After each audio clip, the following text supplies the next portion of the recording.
Okay, today on the podcast, I am joined by Alisa Cromer. Alisa is the publisher of NichePublisher.biz, NichePublisher.biz. She has some history at the Reynolds Journalism Institute, way back in media from the looks of it. And we just met and we're having a great conversation. So, Alisa, thanks for coming on the show. Do appreciate Thank it. you for inviting me. I Yeah, appreciate. kind of to set the stage, I ask everybody this, and once again, it's our first time meeting.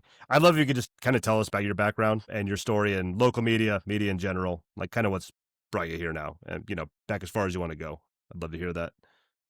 Okay, so I started I've been in journalism. I was writing for newspapers, local newspapers when I was in college, and I started a business journal right out of college. So my journey with media kind of maps what actually happened in the landscape. Hmm. At the time, it was a business journal, and you could literally operate on a shoestring. But if you had two reporters and the daily newspaper, this was in Las Vegas, Nevada, had one business reporter, we had two, you have double the coverage. You can distribute it differently and write to that audience, and immediately you're beating the daily.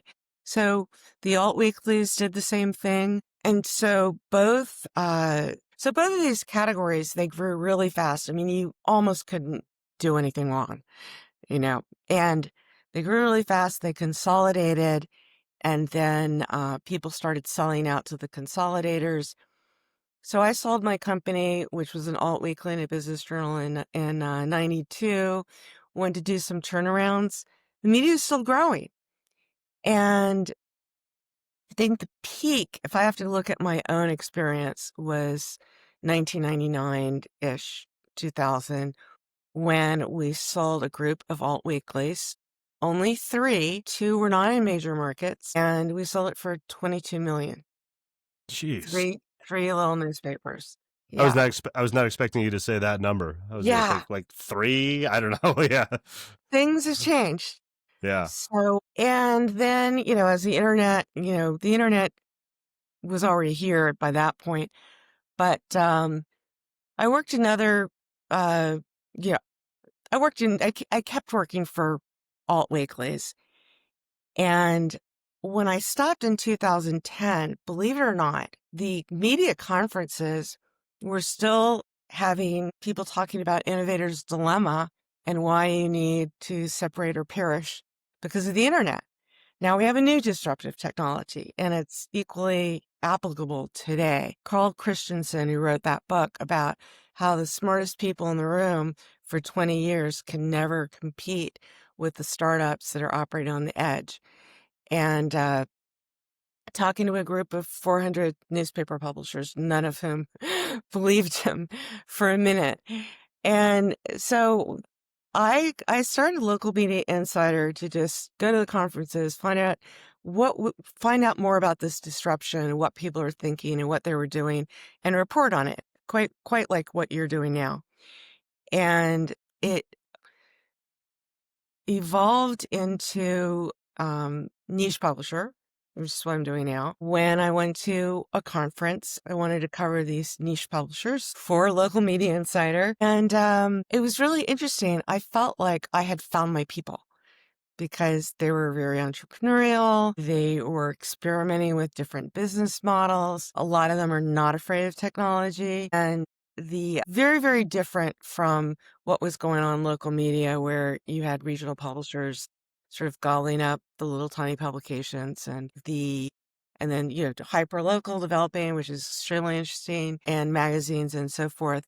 But which are the hyper local, and the magazines are all part of this group, but that are local. But I think just the fundamental premise really hadn't changed. If you can supply unique content that is hard to get anywhere else to an exclusive audience, then you have a niche, a valuable niche somewhere, whatever it is. If it gets too general, then you start having problems. Um, so yeah, and I came home. I think I had started NichePublisher.biz within 2 months after that conference. Wow. And could you tell me a little bit about? That was kind of my next question. NichePublisher.biz. Like, what is? I mean, I kind of did some research, but what do you Mhm. guys kind of offer, publish there? Sure. I think peer studies, peer shared media reports, et cetera. What's your day to day kind of look like there? So the challenge is, live conferences are the bomb. However, during the rest of the year, you need a way to access relationships and peer shared information and that kind of stuff. So we started with the case study approach. We always focus on technology and what people are using but how they're using it also. And so that's kind of the content. It's not breaking news. We don't say somebody bought this company. We're going to use a tool to acquire that information, but really it's about this pure shared concept. And then we do roundtables. And so if you go on the site, you can search by topic and by media category. But if you really want to be only, local or only B2B, you can search by those. You can find really useful, practical things that you can put into a business plan. Yeah, that's cool. The site, I was just kind of browsing through it, doing research for this, and looks like some high value stuff. You talked to kind of in that first question about, if you can deliver, I forget how you phrased it, high value information to the right audience is still like a great business, and that's obviously what you kind of look at all day there. Could you, and I know there's case studies of interesting models that I've seen on Niche Publisher. Are there any lessons that come to mind? This podcast is kind of focused on local media, Sure. and how it can become sustainable stuff. Are there any lessons that come to mind for local media that you've seen in other sectors, maybe B2B? I don't know what else that are working that Yeah. maybe local has been not struggling at, but could take some lessons from? Yeah, absolutely. I've thought about this too, because I do want to tie it back to your audience. And so I will say that, so first of all, B2B has an edge because their audience has a big purchasing power. Usually Mm-hmm. it's maybe a corporate purchaser. That's sort of the model. However, one thing that is fair to say across the board is that publishers have to become very comfortable with using technology. Uh, Historically, we didn't come out of the technology business, but I can see the publishers who did have a huge edge and they're just fast forwarding ahead of the others. If I can do it, you can do it. That's what I would say, because I spend 2 hours a day with my web development team and they are in a different time zone and I'm using a project management system, all those things that do not go with journalism. And Yeah. I'm sole proprietor. So all these people, it's not like I can say, hey, John, can you do this? It doesn't work that way. Everything has to be very structured. I've got to keep them interested. And I wasn't, I can't say I'm not good at it, but there's only there's only how good I can get if you're not a programmer, to tell you the truth. And you don't have someone on your team who's a programmer. Then you have to have two, and then they could butt heads. So it's painful. I get it. And it's time consuming, but you have to do it because everything else that we're going to talk about, and that's why I brought this up first, requires technology. If you can't build your own technology, then you're stuck with a content management system that you're paying for in one way or another, and you cannot build what you want without building another website, and then you're back in the game again, right?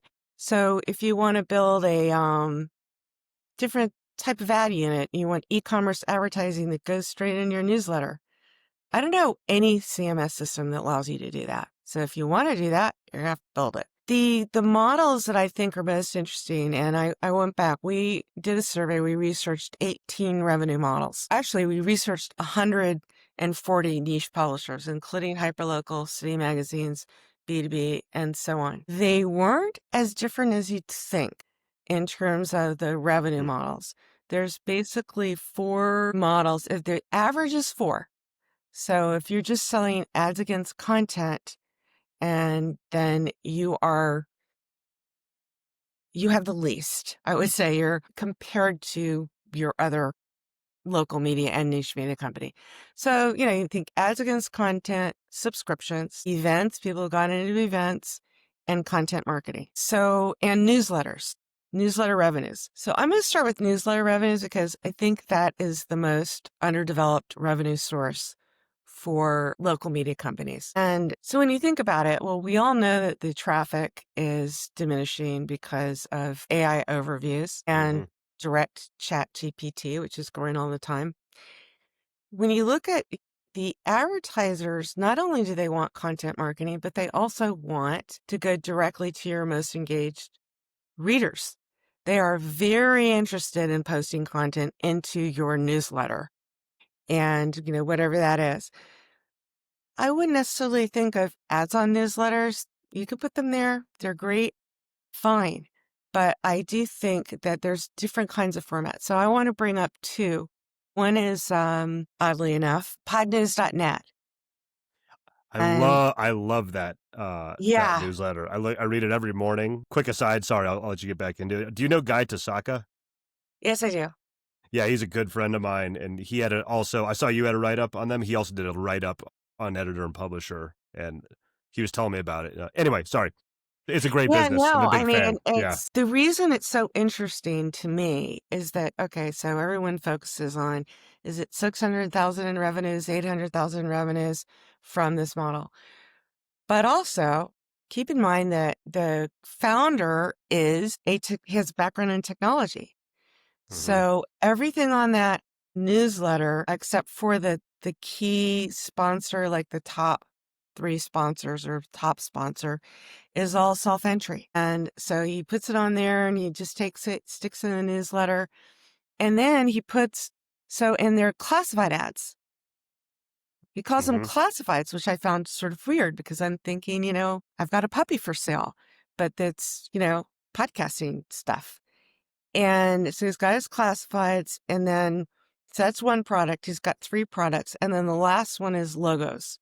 Just puts the logos, they're $80 a month. Everything is a recurring revenue stream if you can. But the thing is, if you have a newsletter, first of all, you have the audience your advertisers want, but you can be creative in trying to determine the products. The second one is content marketing. They all want content marketing. They want their content to look like your content.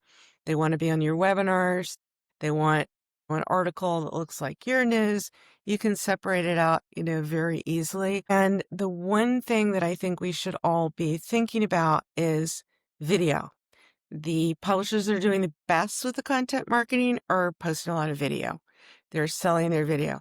They get it in a variety of ways. Events is a great way to get video. You have a live event. I know one company that is doing a video demo produced by the person in the booth on the exhibit floor for something like 140 vendors in 3 days. And that content, not only is that an advertising package, but they also have somebody that's doing video of the speakers. And I've started doing it too. And I don't like video. If you point a camera at me, I've been behind the camera. I like that. In front of the camera, you might as well be pointing a gun at my head. I don't know what's going to happen to it. I'm putting a lot of trust in you that you're going to cut my but I will. I don't like it yet. And I've talked about this with podnews.net too, because that's all podcasts have gone video. I don't like it, but I realize how important it is and how people learn from video. Some people want to read, but my feeling is you watch a video, you got to take notes. So if I want to implement something that's an extra step, I'd rather have it in writing. I don't know. But video with content marketing is a big sell. All these media companies, content, and not only do you know how to write and possibly do video, but you also have all the information. You can see who's clicking on the emails. You can look at your Google Analytics. So you have a much better sense than your advertisers do. So you can go in, and when you recommend a group of stories, you're providing very valuable insights, which are as important, and those insights are as important as the distribution, and they can't even be as important as you're writing the content. because you're telling them what content to write based on insights that they don't have. And I'm going to just go one more thing I want to talk about Yeah. Yeah. No, for this is great. It's all great. local media companies is the evolution of events. Used to be the redheaded stepchild of the newspaper industry, and then suddenly they were making so much money and you get the money up front, and then COVID came and then everything went away. I'm seeing a lot more activity with events right now. So for B2B, create a B2B strategy in your local market using events. Now you have to look at the competitive landscape. If you have a business journal or, magazine or business magazine, state capital, business magazine, that kind of thing. But, the business magazines, state business magazines are covering a lot of corporate stuff, and so are the business journals today. So there's a lot of room to cover B2B, in my opinion. And so any way that you can do awards, for a different kind of award that doesn't exist in your town, where you can bring the local business in, they're your advertisers, people want to meet them. The alt weeklies, when we had our best ofs, you try to announce an award, nobody would listen. I mean, it's just a cacophony because they all were busy meeting each other. Oh my goodness, you've run this restaurant and blah, blah, blah, blah, blah. So we finally are like, we're not going to talk about, we're not going to say, come up on the stage. We're just going to let you guys have at it, Um, but the events for what B2B are doing is they're setting up one-to-one meetings. There's a company, there's an app for everything. There's a company called AE Ventures, which is builder, innovative building. A lot of competition. There's like 1,400 conferences across the country.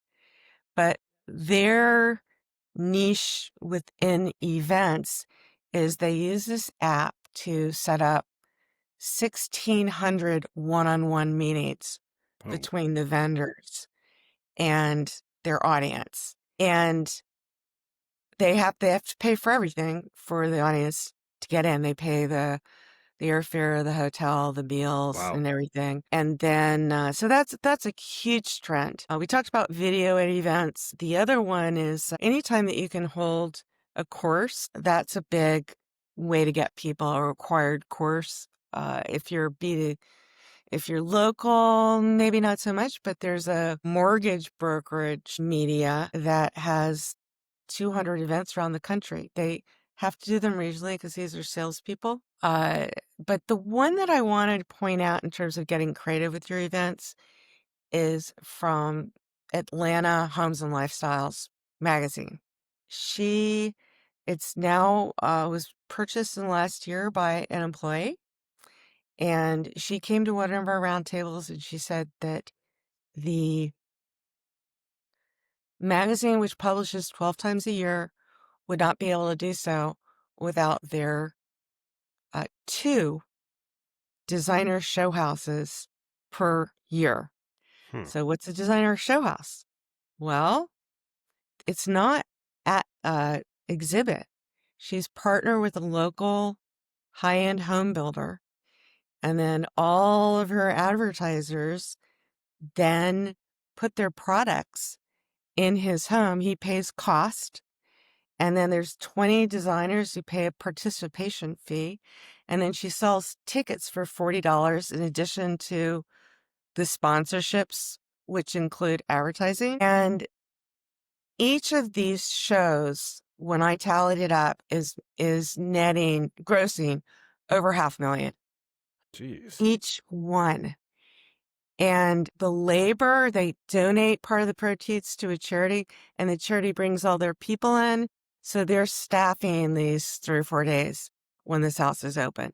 So it's like just really great event. They also have a tour of kitchens. So that's a self-guided tour, and you get your little wristband and you can go to one of these 12 kitchens. Anything food related is really popular. It doesn't have to be restaurant week. It could be any kind of food week that you want to set up. And one of the reasons I love events is because I think that local media, even though I said B2B is ahead, local media has this huge void in the market that they could fill. I was listening to Ezra Klein, the Quiet Catastrophe, which it was the best of Ezra Klein. And it's from like 2023, but it's so relevant today because people really miss having a community, Yep. like a place, like an easy place where you don't have to go on your Calendly and book a call. Or are you free a week from Wednesday? I don't know. I'm like, you're texting back and forth. People want no-brainer sources of, go there and find your local tribe. And that's one thing that local media can do in the event area. And also there's an absence of the narrative, the story of the place where you live. That's very tricky, but it can be done. You've probably seen this somewhere where one publication has managed to tap into this issue that's deeply interesting and the other one has not. Yeah, I just had a guy on, he runs a new nonprofit startup called the Richmonder in Richmond, Virginia.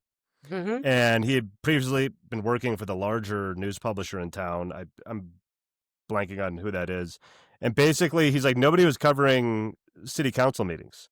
And Yeah. they just showed up and reported on it. He's like, the next week, 3 outlets send reporters like to the city council meeting because there's obviously like they were kind of whiffing on it. Yeah, sorry, that was just, as you said, Yeah. that was one that I just talked to somebody about. I've seen the same thing. Justin Pardee founded the Raincross Gazette. It's newsletter only. And he founded it during COVID because it was really hard to get information about school closings and other things that affected your family and your kids. And so he's like, I'm gonna cover this stuff. It seems boring, but not if your child needs to go to school.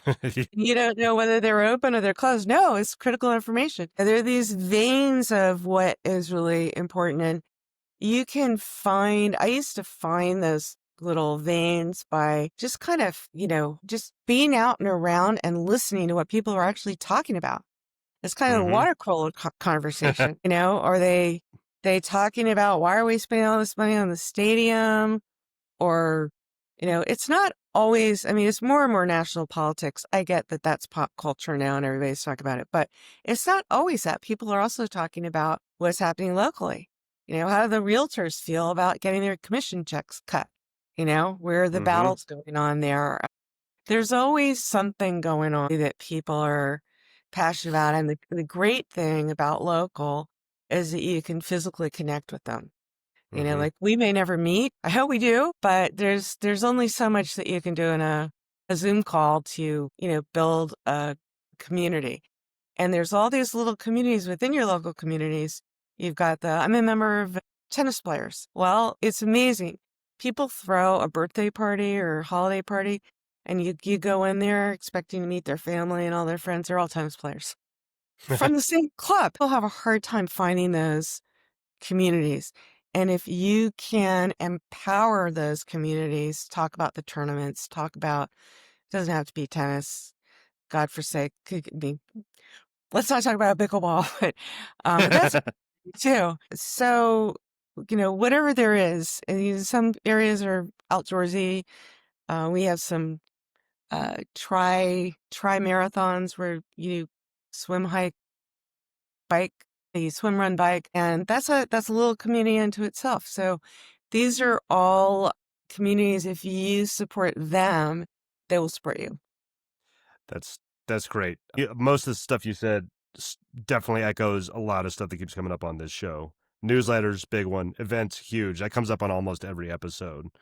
So there's some great stuff. And also, I also wanted to mention on the pod news, I love that example. I'm glad you brought that up. Another thing, people should go check that out. Another thing I love that they do, if anybody wants to incorporate some of that model, is they have events and job listings that they post for free to the people posting it. That's right. It keeps literally, I'm always looking to learn. I produce podcasts. I always browse Like, what are other people hiring for? Like, what are what events, what trainings, what are the trends and everything? And traditionally somebody would charge to put it up there, and I go back to look at it almost even if I'm not interested in the stories that day, and I'll just see what's happening. Anyway, that was all great stuff, great models. I totally agree with you. Kind of in that, you kind of answered my other question that I kind of skipped about the models changing.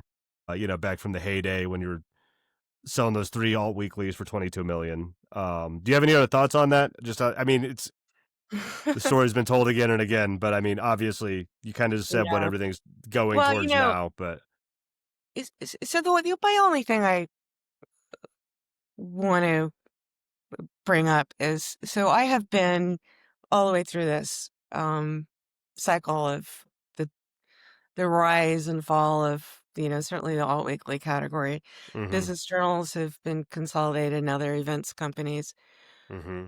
largely. But I listened to Tina Brown, a podcast on Tina Brown, where she's sort of talking about her career.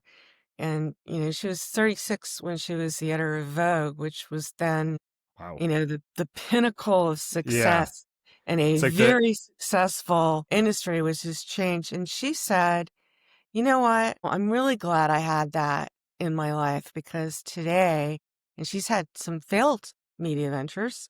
She started Talk, didn't go very well. And she says, well, I can't remember whether it's Bulwark or Daily Beast, but she's found another big one that was very successful. But she said, I'm glad I had that part of my life because today it's so stressful to do media.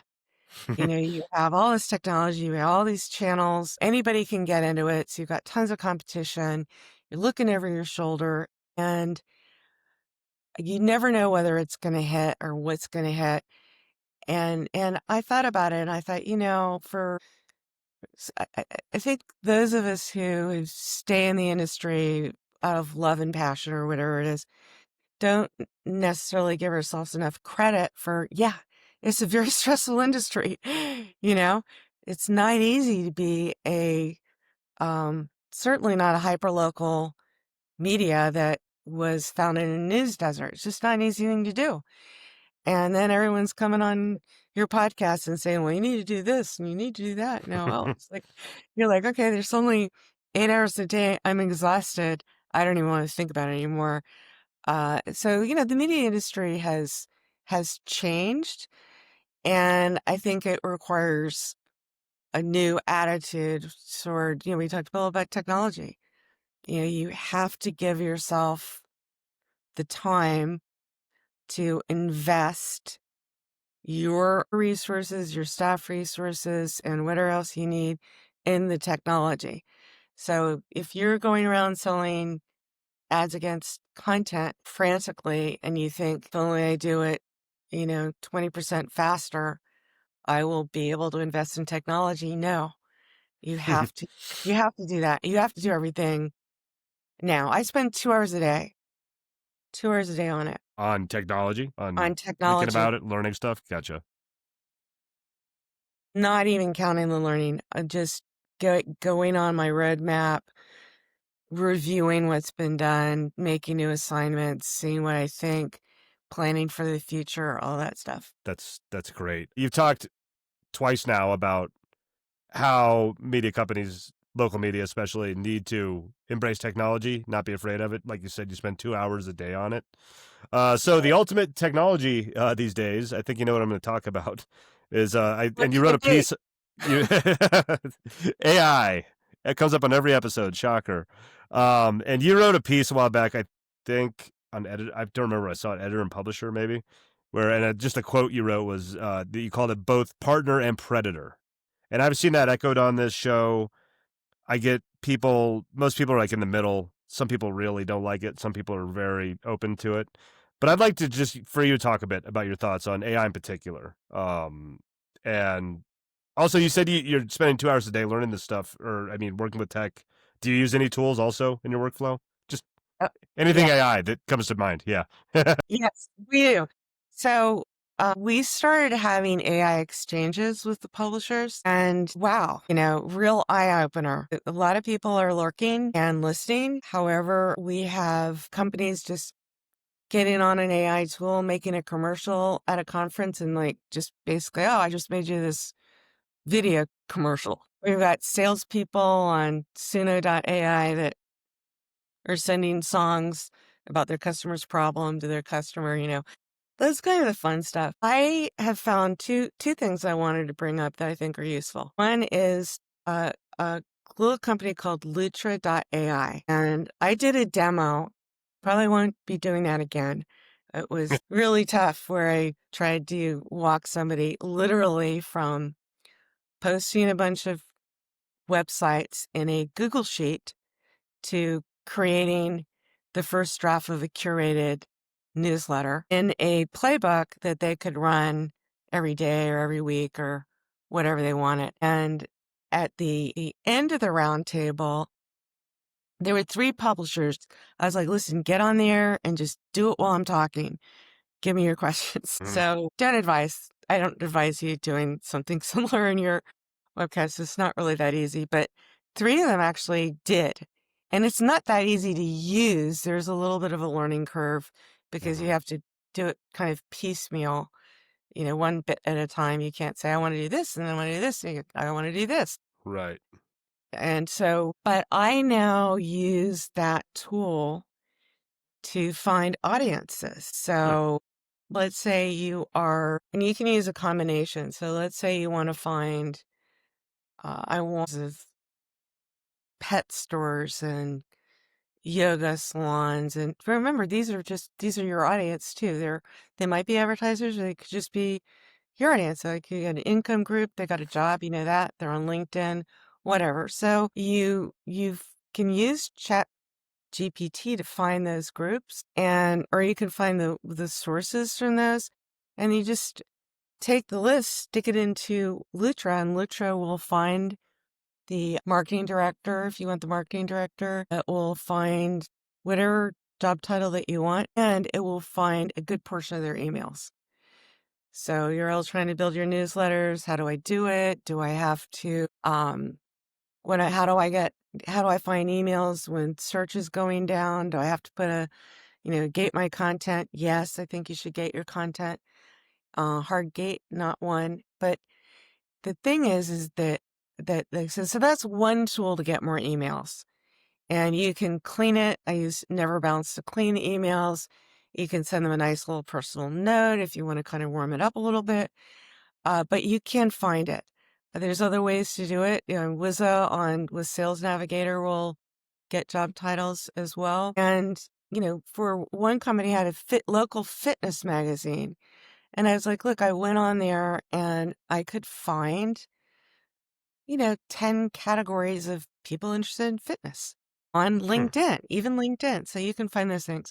The other one that is sort of miraculous that some of the members are using is Replit. Is that where you code? It helps you code stuff? Vibe coding, is that what they call it? Yeah. I haven't used it, but I hear about it on some podcasts I listen to and stuff. I'm familiar with it. Yeah. So I've tried a couple different things. I wanted to build an app for tennis ball machine drills.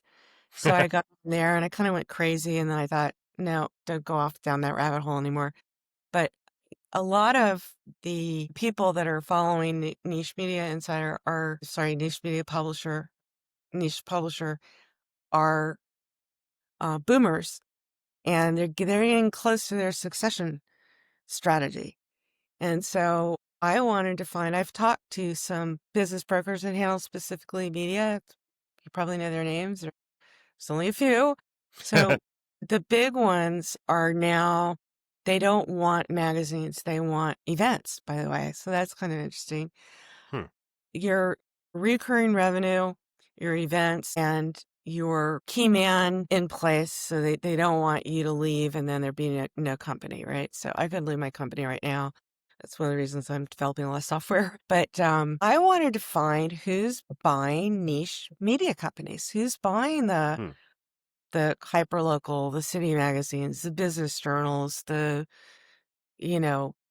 Philadelphia foodie niche media. Who's doing that? So Replit I think I've spent maybe 3 or 4 hours on it, and I'm pretty close to having an app that will update, and I can just put it on my website, and I Hmm. can paywall block it if I want, or I can just leave it up there, and that will, or I can have it members only, or I can just use it to gain traffic or put a gate on top of it so I can collect emails. So I'm a fan. Not that things can't go wrong, Yeah. but again, into that like 2 hours a day you're spending on something, you might test it out today and then have the brilliant idea a month from now. I That's been one of my favorite questions I've been asking because every time it's something different, something that people bring up, what they think about it Yeah, or what tools they're using or whatever. It's such a big. um I think AI has a branding problem. I've said it before. First of all, it sounds scary. Artificial intelligence. I think if it's just a different kind of software or something like that, people wouldn't be so hesitant about it. And yeah, also, it's just so big. There's so many different things it can do. So that's right. yeah, super interesting. Yeah. And so one of the things we're launching in January, it's almost, I wish it should be done by the end of the week. That's my promise. And I'll launch it in probably in January, but it's a directory of the technology that has been recommended by other members or is in a case study. So, there's hundreds of AI tools, Hmm. and I think it's much more interesting to figure out how other publishers are using it and for what than it is to just know it exists. Right. So that's what we read. I thought about, I was like, maybe I should have built it on Replit, but no, it doesn't have information. The only way you can get that information is to be able to get your community together and Hmm. track that. Yep. Great stuff. Alisa, I have like 10 more questions I could probably ask you, but we've kind of gone over time and I have another meeting coming up here Okay. pretty quick. But thanks for coming on, and please tell me where people can find you, what you want me to link to or promote so I can put it in the show notes and everything. Yeah, so you can just go to NichePublisher.biz, and if you click join, you can join. If you click about us, I've got my email on there. You can book a time with me if you want to if you got a question. We're really big on community, so we're used to people just having urgent questions they need the answer to right away. Perfect. Awesome. Thank you. And for anybody listening, those tools, the Replit, and I forgot the name of the other one, but I'll go back when I'm editing it. Lutra. Lutra AI. I'll link to those too if anybody wants to check them out also. Alisa, great to meet you. This was great. I might have to have you on again because I feel like I could pick your brain for a long time on a lot of this stuff. So I appreciate you Well, taking the time. I'm excited to see what your newsletter. I just signed up for it today. Oh yeah. Yeah. Awesome.